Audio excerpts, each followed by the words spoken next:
40% from beyond the arc. Ito naman si Gio Halalon. But then, the big force.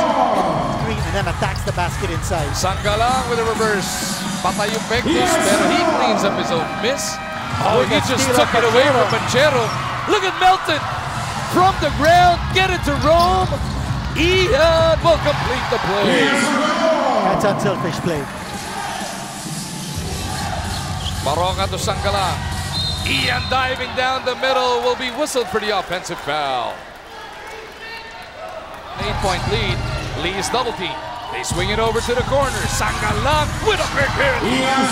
Yan na naman si Ian Sangalang. You need to toughen up defensively. Sangalang again. Back-to-back hits by Ian. Rivas pops a pass over to Sangalang. That's an excellent three. Lee being hounded by Ayay. Sangalang with the extra pass to Brogdon. Now the defense of Alaska. 24 points, 14 rebounds, 3 block shots. Pero hindi lang si Ian Sangalang ang nagpapanalo dito for Magnolia. Got a lot of help. Paul Lee, 20 points. Si Bac Maroca with 19 points. Gio Halalon with 12 points. Pati rin si Rodney Brangal delivering 12 points. Tremendous balance here for Magnolia. And they negated the big night from Chris Banchero. Right now, etong si Ian ay kasama ni Chino. Ian Sangalang, 24 points, 14 rebounds, 6 assists, and 3 blocks. Ian, kanina nung nag-uusap tayo, sabi mo gusto mo talagang bumawi dito kasi last game mo medyo subpar. And you really showed it first quarter pa lang. Kindly talk us through yung gumagalaw sa utak mo while naglalaro dito sa ating matchup versus Alaska. Unang-una nagpapasalamat ako kay God sa panalo na binigay niya sa amin. Tapos yun nga, nanalo kami ngayon kasi tinrip namin yung game na to na do or die na hindi na kami pwedeng manalo kasi mababaon kami pailalim. So, yung mindset namin talaga ngayon, yung manalo kami, bibigay talaga lahat ng best namin para makuha yung panalo na to.